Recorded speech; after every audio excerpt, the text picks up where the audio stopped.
자, 지금부터 보시는 업무용 수용자 굉장히 중요하게 바뀐 것 중에 하나입니다.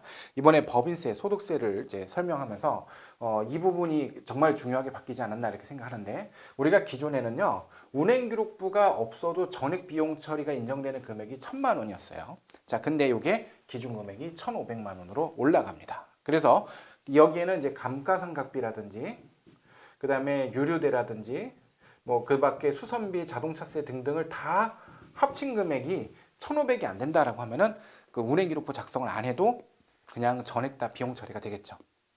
그러면 우리가 봤을 때 진짜 아예 1억, 2억 이렇게 비싼 차량 같은 경우 운행기록부를 꼭 써야 되겠지만 그렇지 않은 기본적으로 한 우리가 생각하는 4천, 5천 뭐 요 정도 되는 이제 차량들 같은 경우는 운행기록부를 작성하지 않아도 전액 다 비용 처리가 되게 되는 그런 상황이 올 수가 있습니다. 그래서 이게 납세제 부담을 많이 저희 우리 실무자들의 부담들도 많이 덜어졌다. 이 부분 중요하게 바뀐 거. 그리고 이게 법인세법, 소득세법 동시 적용이기 때문에 소득세법도 동일하게 운행기록부 없을 때 비용 처리되는 한도가 1,500이라는 것을 좀 생각을 해주시면 좋겠고요. 자, 그 다음에 2월 공제 방식의 조정인데 이 부분은 제가 잠깐 필기를 해서 좀 설명을 좀 드리겠습니다. 우리가 크게 차량을 자가가 있고 리스나 렌트 이렇게 나눠요. 크게 세 가지 종류로 나눌 수가 있는데 자가 같은 경우는 우리가 매년 감가상각을 하면은 감가상각비가 한도 초과되면 그거를 2월 송금 산입을 하게 돼 있고요. 나중에 이 차량을 자가 차량을 처분을 하면은 처분 손실에 2월 송금 산입이 있습니다. 이 처분 손실이 발생하면 이것도 800만 원까지만 인정을 하고 그 넘어가는 것은 2월 송금 산입을 하는데 자, 리스나 렌트 같은 경우는 어떻게 됐냐? 리스나 렌트는 차량을 취득한 게 아니니까 감가상각비가 아니라 임차료 중 감가상각비 상당액이다 이런 표현을 씁니다. 감가상각비 상당액의 2월 송금 산입이 있고요.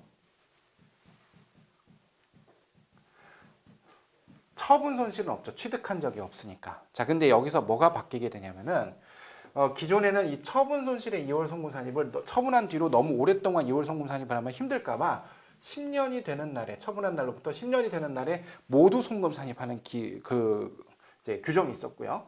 요 2월 송금 산입에 있어도 상당액에서도 10년이라는 기간적인 제한을 둬갖고 10년이 지나면은 남은 걸 모두 2월 송금에 산입하는 그런 규정이 있었는데 이게 없어진 거죠. 그래서 처분 손실이든 감가상각 상당액이든 여기 감가상각비 2월 송금과 마찬가지로 그냥 주구장창 잔액이 남아있으면 그 다음 연도까지 계속 2월 송금산입, 2월 송금산입해서 계속 넘겨줘야 됩니다. 중간에 이거를 이제 한꺼번에 10년 지났다 그래서 다 한꺼번에 털어버리는 그 제도가 없어졌다고 보셔야 되겠습니다. 그래서 감가상각비 2월 송금산입이든 처분 손실의 2월 송금산입이든 감가상각비 상당히 2월 송금산입이든 전부 다 그냥 10년 한도 없이 계속적으로 2월 관리해 주셔야 된다는 것을 좀 보시면 좋겠습니다.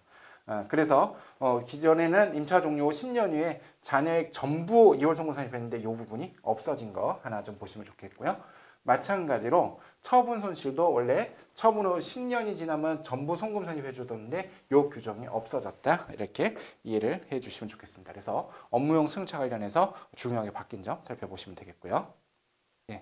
자, 그리고 업무용 승용차, 우리 업무용 승용차에 대해서는 운행기록부도 작성해야 되고 감가상각비 한도도 적용받게 되죠. 근데 이때 제외되는 승용차의 범위가 몇 가지가 있었어요. 뭐 운수업을 한다든지 뭐 자동차 판매업, 자동차 임대업. 그런데 여기다 이제 하나 추가된 게 연구개발 목적의 승용차다. 그래서 승용차 관련된 부품을 이제 만드는 회사들이나 이런 데들은 연구개발을 하기 위해서는 반드시 승용차 필요하거든요. 그래서 그런 차량에 대해서는 이렇게 그 운행기록부를 작성하거나 그러지 않아도 된다는 그런 내용이 하나 추가됐다. 이렇게 보시면 좋겠고요.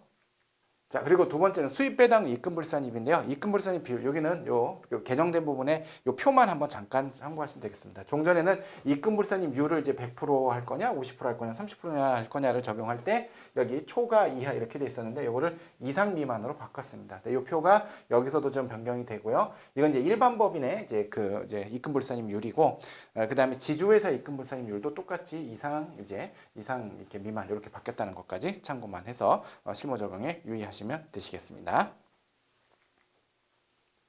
자, 그리고 중요하게 바뀌는 거죠. 기부금 2월 공제를 할 때 원래는 우리가 이제 2월 된 기부금하고 당해연도 기부금이 있었다라고 하면은 종전 규정은 당해연도 기부금을 먼저 공제를 하고 2월 된 기부금을 공제를 했었어요. 근데 이거를 이제 순서를 바꿔서 2월 된 기부금이 먼저 들어가는 거죠. 그리고 나서 이제 당해연도 기부금을 공제를 하는 이렇게 이제 기부금 공제 순서가 이제 바뀌게 되는데 이 바뀌는 부분은 소득세법뿐만 아니라 법인세법이 다 같이 바뀌어요. 그래서 지금 이미 그 1월 달에 1월, 2월에 연말정산 하실 때 이 부분을 반영을 하셨을 거예요. 왜냐하면 이게 이제 적용 시기가 이번에 19년도에 말에 개정이 됐지만 이번 이후 2020년 1월 1일 이후 가세표준을 신고하는 분부터 적용을 하기 때문에 지금 보면은 2월 달, 3월 달에 우리가 연말정산한 것은 19년 기속 근로소득에 대해서 연말정산을 했죠. 근데 그것도 이미 요 변경된 공제 순서에 따라 진행을 하셨을 거고 이번에 5월 달에 종합소득세 신고할 때도 마찬가지고요.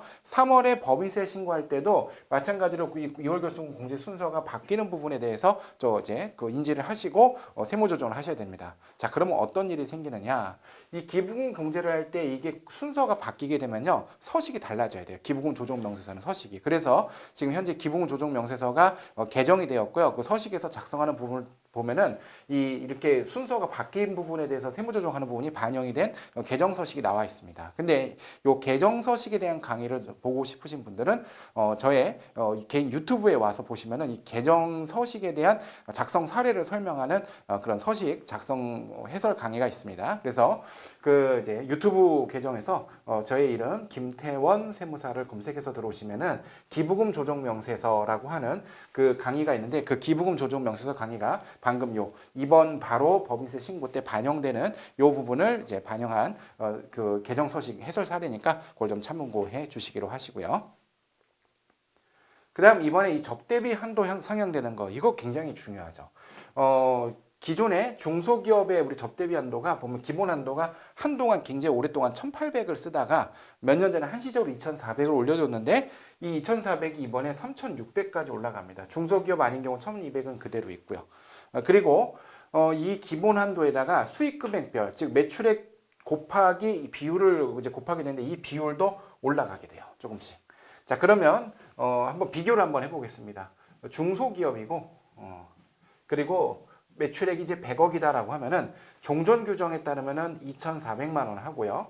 더하기 수익금액 기준은 100억 곱하기 0.2%를 곱하면 2천만 원이 되거든요. 그래서 종전 규정에 따르면은 접대비 한도가 이런 경우 4,400이 나왔었다라고 한다면은 이제 개정 규정에 따르면은 기본 한도 3,600으로 올라가죠.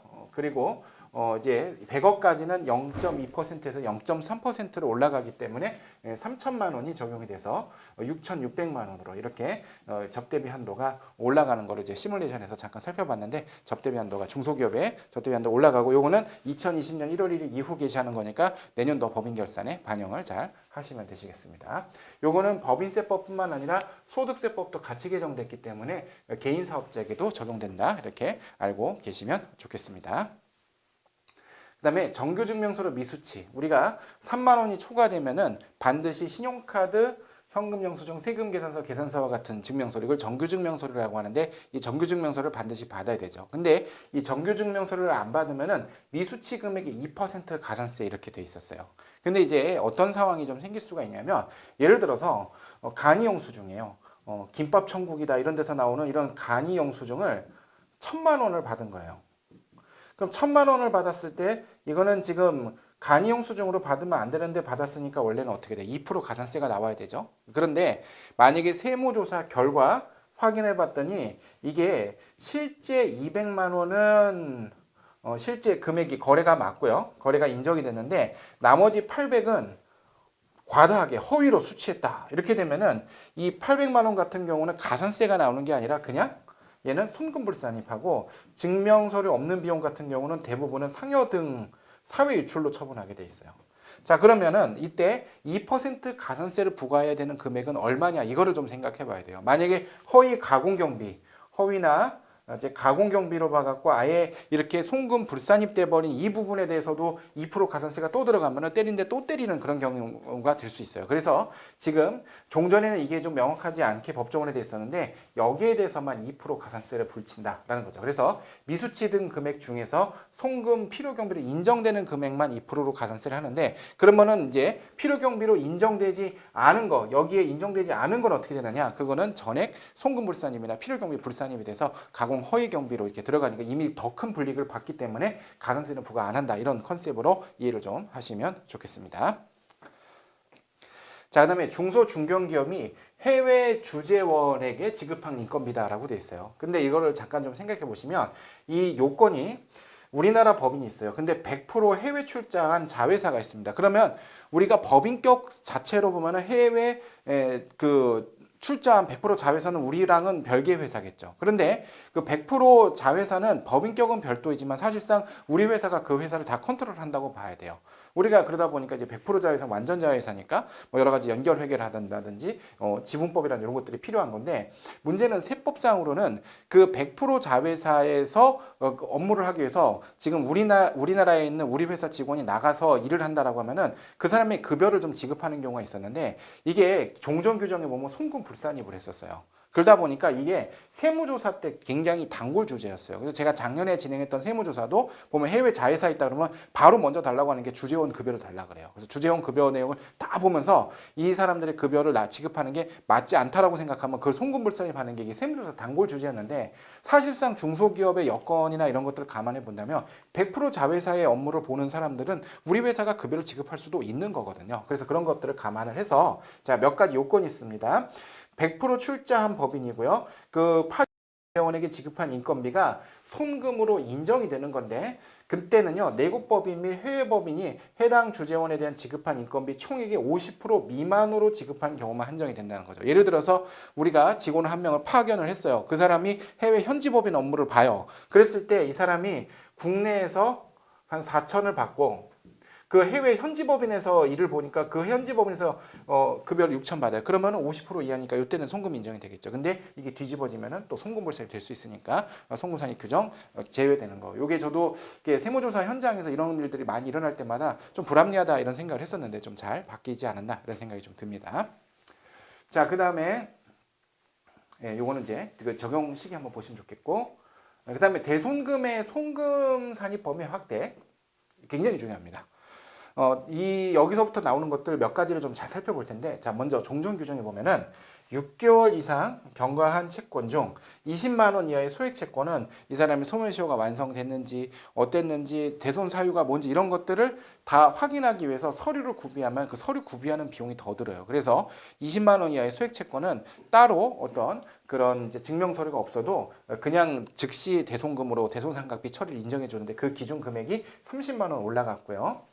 자, 그 다음에 계속 이어서 보면은요, 이 부분 중소기업의 외상매출금인데요. 회수기일로부터 2년이 경과 외상매출금의 미수금은요, 그냥 대손상각비를 해줘요. 지금 이게 얼마나 중대하게 바뀐 건지 별로 감이 잘 안 오실 수도 있는데 이 중소기업 같은 경우 외상매출금 이거 대손 처리 받으려면요 뭐 폐업이나 뭐 사망 실종 이런 부분들 있잖아요. 근데 우리가 폐업했다 거래처가 폐업했으니까 대손 처리해 주세요라고 해서 세무서에다 집어넣으면요 안 받아줍니다. 국세청 예규에 따르면은요 폐업으로 인해서 회수할 수 없음을 객관적으로 입증해라. 그러다 보니까 실제로 실무 현장에서도 그런 예규 때문에 폐업사실 증명원이나 아니면 휴폐업조회 이것만 갖고 냈을 때는 안 돼요. 안 된다는 예규가 있어요. 또 구체적으로. 그러다 보니까 그럼 어떻게 객관적인 사실에 의해서 이걸 입증하느냐? 그러면 다른 예규에 따르면 채권관리부서에 조사보고서가 있으라고 하는데 일단 중소기업이 채권관리부서라는 게 있을 리가 없고 또 그걸 가지고 조사보고서를 만들어서 거래처 탐문하고 이런 것들을 만들어서 제출을 해갖고 대손처리 인정받기가 쉽지 않았거든요. 그럼 결국에는 뭘 많이 받느냐?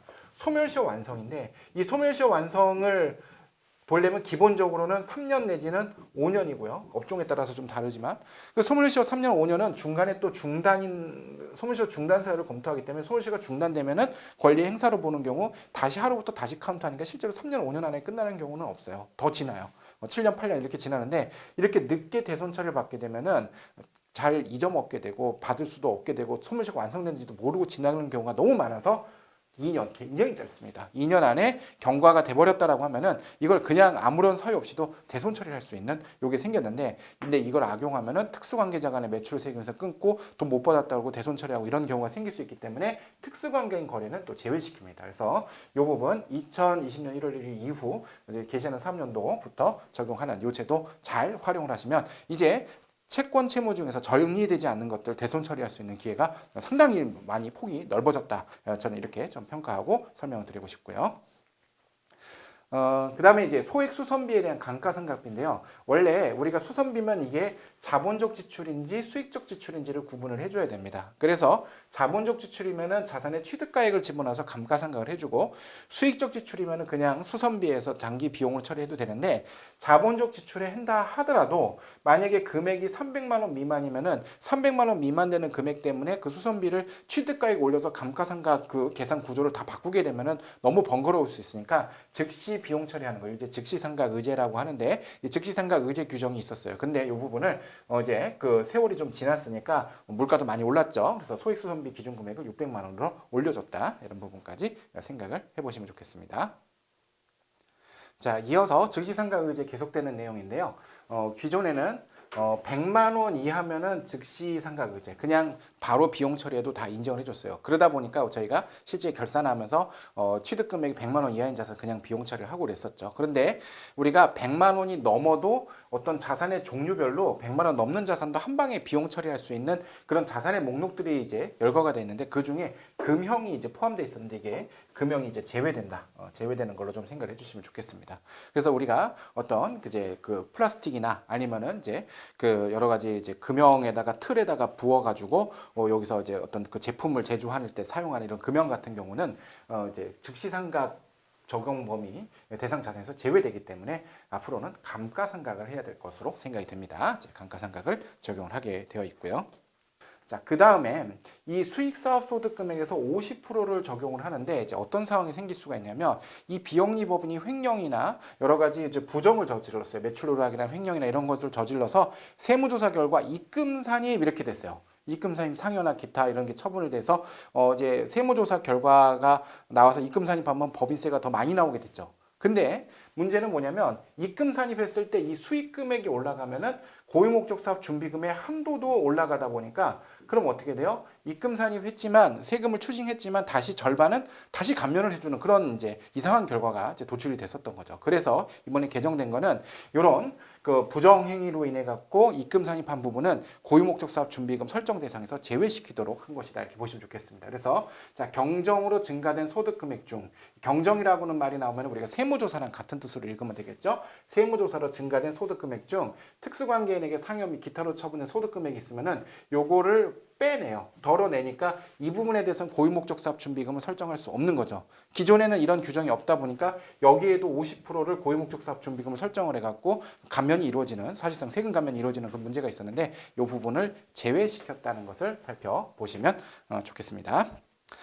자, 그리고 이 부분도 소득세법하고 이제 연계해서 굉장히 중요하게 바뀌는 것 중에 하나입니다.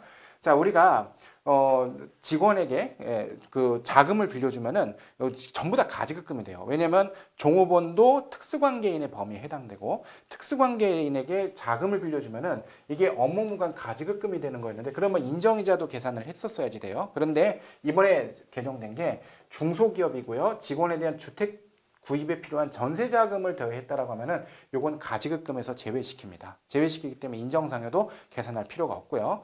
직원이기 때문에 임원은 해당이 되지 않을 걸로 이제 생각이 되고요.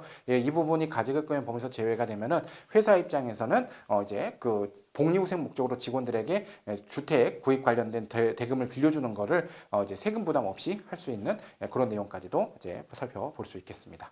이렇게 해서 이제 법인세 분야까지 다 설명을 좀 드렸고요. 개정되는 내용 잘 반영하셔서 실무에 적용하시면 좋겠습니다. 감사합니다.